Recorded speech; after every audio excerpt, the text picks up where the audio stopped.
Aqui com o autor, o Fábio Lima, e com o editor, o David Mendes da Pitágoras. Eu penso que os lugares estão mais ou menos todos ocupados, mas vamos lá e começar então rapidamente a dar começar por dar os parabéns ao Fábio por ter lançado o Atix neste evento, e é um jogo que, como já estão a experimentar, é um jogo que deu muito trabalho, como é óbvio. É um jogo que não é muito complexo as ações, mas tem muitas camadas, portanto é um jogo que é muito longo. E queria começar por aí, perguntar ao Fábio, quando é que começou a desenvolver? Quando é que começaste a desenvolver? Quanto tempo é que demorou? Como é que foi mais ou menos esse processo? Pela mecânica, pelo tema? Olha, sinceramente começou pela mecânica, porque eu queria um jogo que tivesse a mancala, que é algo que eu gosto bastante e que não é assim tão comum nos jogos de tabuleiro. E depois, a partir daí, surge o tema, ou seja, o que é que eu estou a fazer? E na altura eu estava com outro protótipo em simultâneo, que tinha a ver com arqueologia, e estava muito com esta coisa dos artefactos, das relíquias dos museus, e então agarrei um bocadinho nessa ideia e foi transposta para aqui, para o começar a desenvolver. Portanto, este aqui, eu acho que de todos os jogos que eu lancei, este talvez foi aquele que teve o desenvolvimento mais curto entre ideia e lançamento, cerca de 2 anos e qualquer coisa, mas também por responsabilidade da Pitágoras, que também quis antecipar um bocadinho as coisas, que eu agradeço, mas sensivelmente 2 anos e meio. Para quem não sabe, uma cala é agarrar em várias pecinhas, largando uma em cada sítio. É uma mecânica muito usada desde a antiguidade, mas agora nos jogos modernos cada vez é mais utilizada em pequenos mecanismos. Eu testei o jogo. Sim, é verdade. Acho que foi uma das primeiras vezes que foi testado ao vivo. No Games of the West, em Lisboa. Eu também tinha outro protótipo meu, que depois nem testei mais porque estava todo estragado. Aquilo nós temos de estar broken. Estava broken, não estava a funcionar, mas o teu estava a funcionar já na altura muito bem. Eu lembro de coisas como os objetivos pelas cores das bandeiras, já estavam e eu achei, isto é muito original. Portanto, as pessoas estão a tentar, basicamente em peças, as relíquias, e vão tentando, à medida que o jogo vai avançando, expô-las em museus. E são em museus do mundo inteiro, e cada um tem uma bandeirinha, são museus conhecidos, e essa bandeirinha tem cores, e os objetivos é, por exemplo, encontrar um número de museus, chegar ao número de museus em que o país tem bandeira vermelha. Então, assim, coisas desse estilo. Ou então países específicos. Sim, exatamente. Depois há objetivos para países específicos, para maiorias, por aí fora. E isso já estava muito. O que é que achas que desenvolveu mais nessa altura, até antes de falares com a Pitágoras? Ou foi nessa altura que depois de falar com a Pitágoras? Foi nessa altura que eu falei com a Pitágoras. Portanto, eu já tinha começado a fazer vários, como é óbvio, em casa fazemos sempre vários testes com amigos, aquele grupo mais reservado. Mas depois chega sempre aquele momento em que precisamos de testar com mais pessoas, para ouvir mais feedback, e quando testei contigo, coincidiu exatamente na altura em que estava a apresentar à Pitágoras, que foi na ViennaCon de há 2 anos atrás. Agora passo a pergunta ao David. Quando esse teste aconteceu, foi uma reação imediata de isto é um bom jogo, vou assinar, ou foi depois um processo um bocadinho mais longo? Não, foi um processo imediato. Portanto, o Fábio apresentou o jogo na ViennaCon e eu gostei bastante logo do tema. Gostei também da forma como ele estava já portanto, a funcionar. Vi que o jogo estava praticamente, estava já bem testado e, portanto, havia ali algumas coisas, naturalmente, como é normal, que poderiam ser melhoradas, mas eu gostei muito do tema, especialmente porque também gosto muito de museus. E acho que enquadrava perfeitamente na linha editorial da editora e vi bastante potencial para ser editado. Depois desse processo de desenvolvimento da editora, como é que decorre? Vocês são de cidades diferentes? Sim. Portanto, às vezes as convenções são como a ViennaCon, que é uma convenção lindíssima, caso não conheçam, mas as convenções são sítios de encontro dos autores com as editoras, mas o trabalho no dia-a-dia e a edição, por vezes, tem que ser remoto ou presencial, não sei como é que vocês fizeram.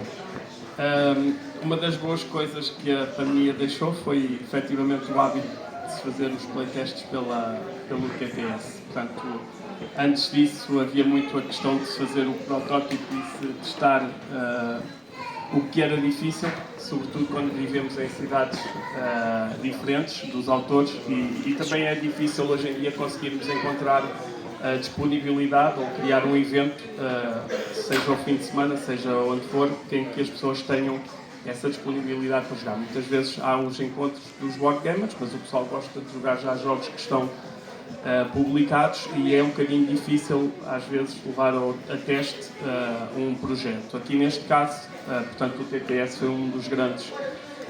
O TTS, já para quem não sabe, é uma ferramenta online para testar, para jogar jogos de tabuleiro, permite criar um protótipo lá e o autor mostrar.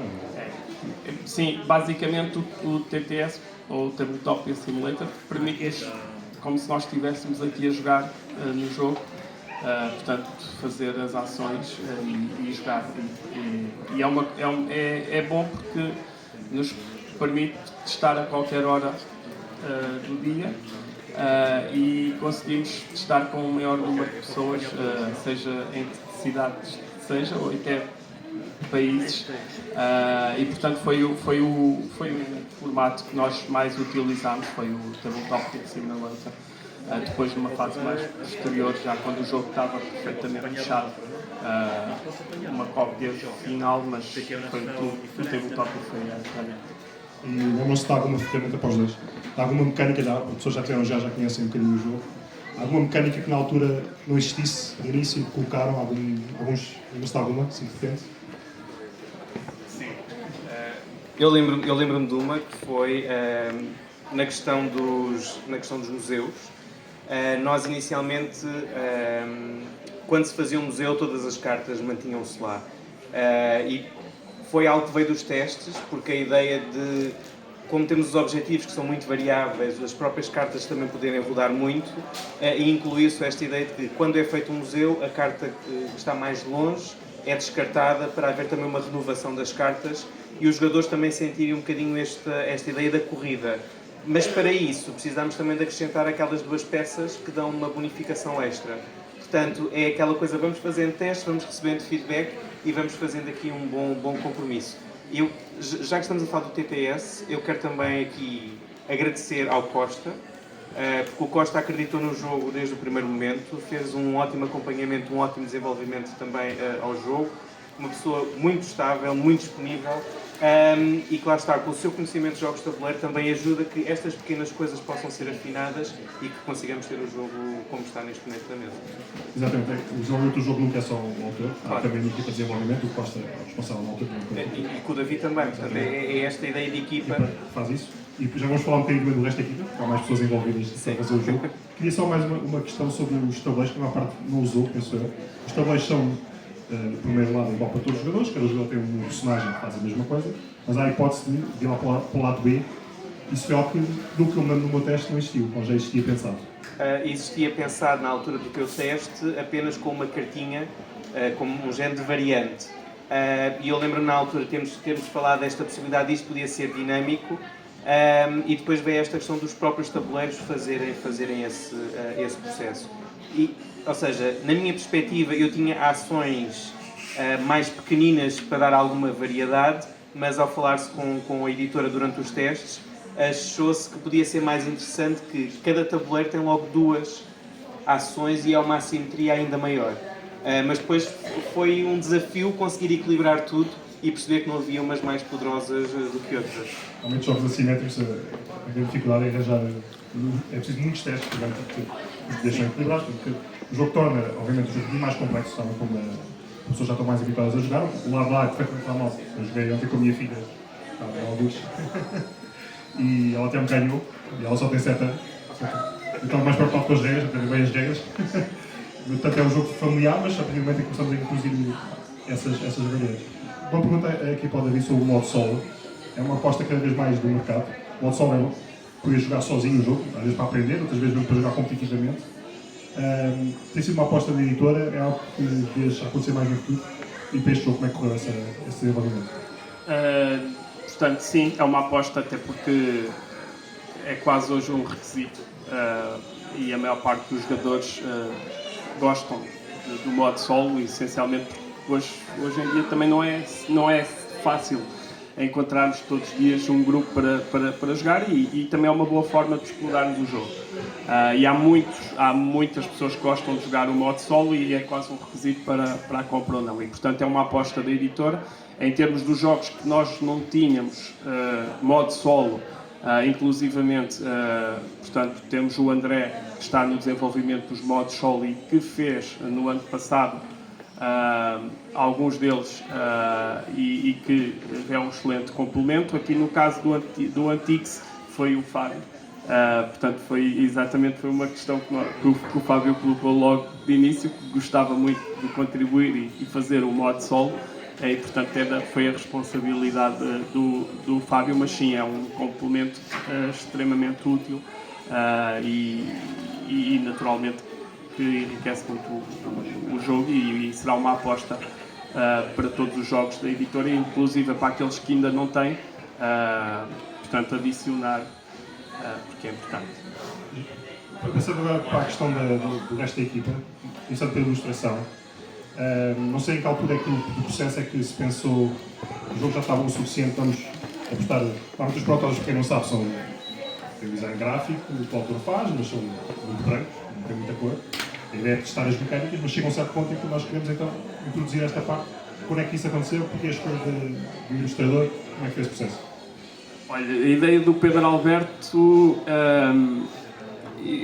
eu recebi um e-mail, portanto recebemos bastantes e-mails de artistas e o Pedro Alberto, se eu não estou em falha, portanto foi um e-mail que recebi com o portfólio exatamente no momento em que estávamos a falar sobre isso. Eu gostei bastante de um jogo e até eu recordo-me que tinha-lhe mostrado. Gostei bastante do jogo que ele tinha mostrado e até tinha pensado numa linha assim muito parecida e portanto o Pedro Alberto foi uma escolha que apareceu ali no momento e que eu achei que ia enquadrar. Eu perguntei ao Fábio e o Fábio gostou, mas se bem me estou a lembrar foi assim uma situação que apareceu. E para o tema, enquadra-se? Sim, enquadrava, sim. Eu recordo-me que quando eu recebi o portfólio estava exatamente nos primeiros jogos que ele tinha publicado recentemente, estava uma temática que eu achei, olha, isto pode ser perfeito para este artista que tem uma linha que me parece que vai aqui casar bem. Ela fugiu um bocadinho daquilo que era, mas eu acho que está excelente. A nossa maior preocupação era a questão dos museus, as ilustrações dos museus, e ele saiu-se extremamente bem. Como disse, porque não pode depois ver as cartas. Tem cartas, algumas de Portugal, se não me engano, estão 3 cartas de Portugal, museus de Portugal, mas depois há museus do mundo inteiro. Já ouvi falar que há algumas possibilidade de fazer outros museus no futuro, mas isso depois falamos numa próxima sessão.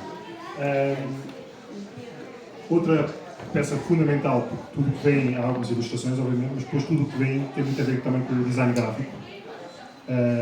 E aos dois também para falar um bocadinho, não sei se o Fábio pode falar um bocadinho primeiro. O Fábio conhece muito bem a área, é design gráfico.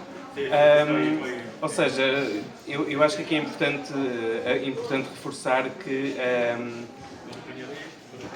quando se cria toda a identidade de um jogo, existem sempre 2 níveis. Portanto, existe o nível da ilustração, portanto, toda a arte que se vê, e depois toda a questão do design gráfico. Estamos a falar, por exemplo, da questão da iconografia, como é que as coisas estão organizadas, como é que estão enquadradas, etc. E, portanto, nesse processo, portanto, depois temos aqui as ilustrações.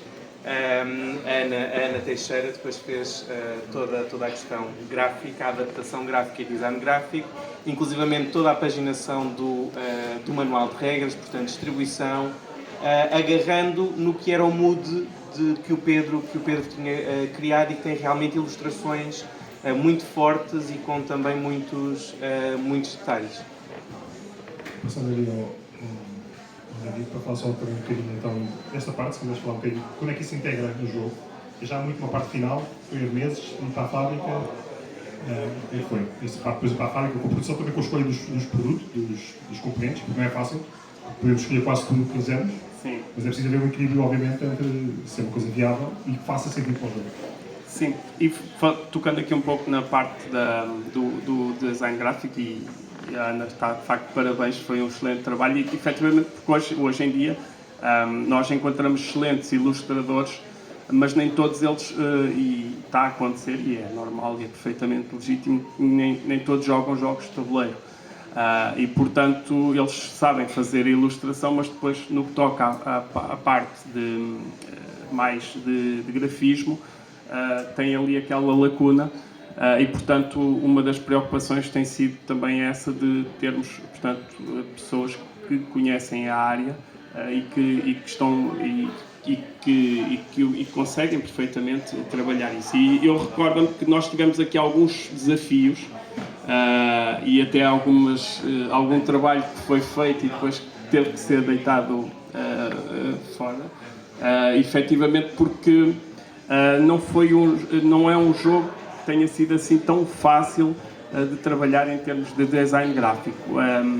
Houve bastante desenvolvimento, mas depois houve partes que tiveram que ser reformuladas e foi de facto muita paciência. Mas sim, foi um processo que foi longo, efetivamente, porque nós tivemos que o testar. A partir de é importante e só sinto segurança em imprimir um jogo quando levamos a testes toda a parte gráfica e tenho a segurança que não há questões, haverão sempre, como é óbvio, portanto isso aí é difícil contornar todas as equações presentes, mas aqui, pronto, quando percebi que efetivamente a coisa estava alinhada. E foi um processo longo, não foi um processo que foi a meses ou a semanas de ir para a fábrica, mas foi um processo bastante longo, efetivamente, porque houve volta atrás e foi necessário reformular aqui algumas ideias que já estavam feitas e que tiveram que ser refeitas.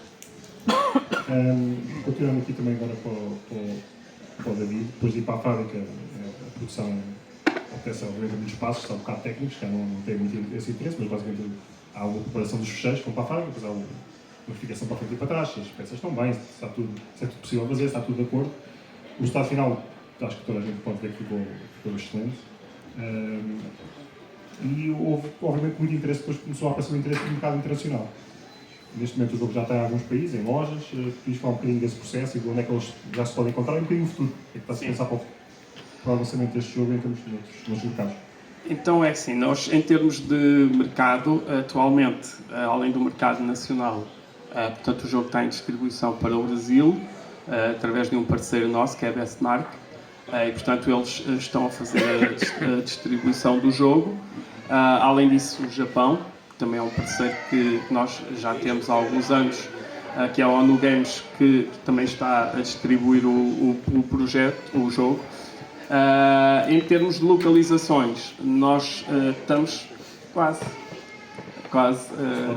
não se pode divulgar aún, mas sim, será também, é no mercado asiático, mas em princípio nas próximas semanas iremos fechar uma localização e certamente há interesse também de outras editoras, mas para já aquilo que está fechado, portanto, é o Brasil e o Japão. Além disso, fizemos também uma campanha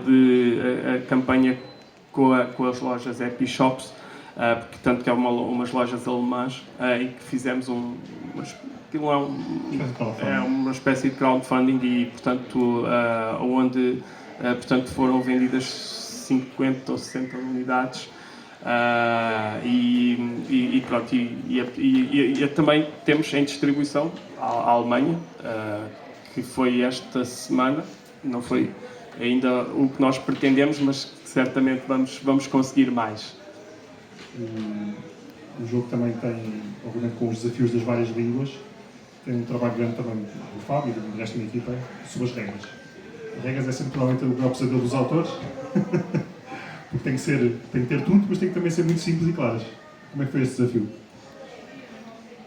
Foi uma dor de cabeça.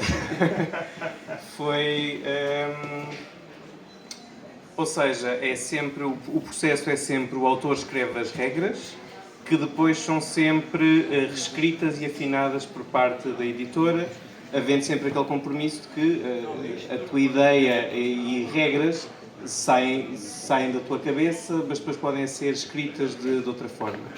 E depois existe sempre também, da mesma forma, quando temos depois toda a parte da adaptação ao manual de regras e afins, na parte da paginação também temos que ir sempre fazendo estes ajustes.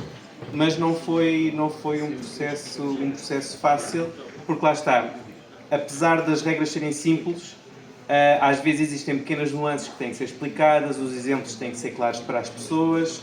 Como eu tinha dito, mesmo esta questão da mancala, não sendo uma coisa assim tão comum, às vezes é preciso detalhar um bocadinho mais para ficar claro no manual tudo aquilo que é necessário fazer. E depois também às vezes temos limitação de número de páginas, isso também não nos deixa esticar muito. E o próprio modo solo é importante explicar e ficar bem claro para que as pessoas percebam. Temos depois também nas regras, na última página, um resumo. Portanto, não só todas as ações, mas também das habilidades dos personagens. E depois é curioso porque nós começamos, quando o protótipo foi apresentado e tu também jogaste, não tínhamos este nível de componentes. Portanto, inicialmente era apenas um jogo de cartas, que depois foi transformado nesta produção, e isso também é um trabalho por parte da editora. Portanto, isso também implica que, mesmo em termos de regras, que tenha que ser acrescentada esta informação e de forma a refletir também aquilo que é o jogo. Mas eu acho que nenhum autor gosta de escrever regras porque é um processo difícil, que demora o seu tempo, mas também é daquelas coisas que depois de estarem feitas é um alívio, porque pelo menos a base está construída. Passando só a vida rapidamente sobre as regras, eu sei que há uma equipa grande que valida regras. Como é que é, por exemplo, o alemão? O jogo tem alemão? É um stress para o autor, que não sabe o que já está escrito. Não é só para o autor. Como é que esse processo acontece? É assim, nós, pegando aqui não, é uma brincadeira, mas que é uma brincadeira a sério, porque nós tivemos no passado algumas críticas com o jogo, foi o Seis Castelos, nomeadamente com a tradução em alemão. Para nós, efetivamente, aquilo que está lá escrito está bem escrito, não é? Portanto, ok? E confiamos perfeitamente na pessoa que o fez. Mas, de facto, aparentemente não era bem aquilo que lá que estava explicado e, portanto, tivemos bastante críticas em termos disso. Mas, atualmente, nós trabalhamos com o Malte, que é uma pessoa que trabalha connosco, e ele é alemão nativo. E trabalha com grandes editoras internacionais e na Alemanha, portanto é uma pessoa que eu confio perfeitamente e portanto eu acredito que esteja a fazer um trabalho porque também não temos tido críticas e ele não é o primeiro jogo, portanto ele já está há 3 anos a trabalhar connosco. Ainda não tivemos críticas com jogos anteriores, portanto, portanto acredito que esteja a fazer um excelente trabalho. Mas as regras é de facto algo muito. O processo passa por português, inglês? Sim, exatamente. Nós começamos logo com a versão em inglês e depois vai para português. Nós, inclusivamente, em projetos passados, tínhamos alguém que desenvolvia o inglês e depois tínhamos uma pessoa, um nativo em inglês, que fazia as revisões e tínhamos um nativo americano que fazia as revisões, mas deixámos de o ter porque houve um momento em que tivemos e foi com o jogo, foi com o café, em que tivemos bastantes discordâncias entre o inglês do americano portanto, do UK. E, portanto, aquilo tornou-se caótico porque um mandava para trás, outro mandava... E nós estávamos ali um bocado em sistema pinball, não é? E não sabíamos bem o que é que havíamos de fazer até que tivemos que tomar conta disso e decidimos que esse processo teria que passar... portanto, o inglês e o português passavam internamente, o alemão está com o Malte, em quem nós confiamos. Queria então dar só de passar a palavra ao Fábio. Se o Fábio quiser dar uns agradecimentos, eu sei que as regras têm sempre esses agradecimentos, mas às vezes são muito encurtados o espaço para mais tempo. Sim, ou seja, o agradecimento essencial é a todas as pessoas que sempre testaram o jogo, sempre acompanharam o processo. Isto não é algo fácil e aqui tenho claramente agradecer a toda a minha família que me atura nestes processos, principalmente quando eu chego e digo tenho aqui um protótipo novo para testar, em que eu vejo já toda a gente a revirar os olhos, não é? Mas é daquelas coisas que naturalmente têm que acontecer. E também posso dizer que tenho a sorte de ter pessoas muito honestas, que a gente, se tiver uma porcaria, não tem problema de me dizer. Particularmente aqui depois tenho que agradecer também ao Bruno por acompanhou ter este processo, e tenho que agradecer também à Ana porque acabou por ser um trabalho de equipa, enquanto havia a parte de regras e a parte de design gráfico, e foi aqui uma luta conjunta, sem nunca me esquecer, como é óbvio, do David, da Pitágoras, e como eu já tinha referido, do Costa, que acompanhou muito este jogo e a quem eu agradeço do fundo do coração todo o apoio que deu, todas as dicas preciosas e que fez com que o Antigo fosse aquilo que estão a ver neste momento. Então a sessão fica já fechada. Se alguém tiver perguntas, do Fábio também é para ti, mas podemos falar um bocadinho. Queria agradecer à FNAC por ter disponibilizado e ter feito o convite para fazermos o lançamento aqui do Antiques. Agradecer também a todos os criadores de conteúdo que vieram e vão obviamente ajudar muito a divulgar o jogo em Portugal e lá fora. E por fim também agradecer a todas as pessoas que vieram jogar, estão só a ver. Estejam à vontade para continuar a experimentar o jogo. Temos mais tempo, podemos jogar mais uma sessão se quiserem. E obrigado a todos e bons jogos.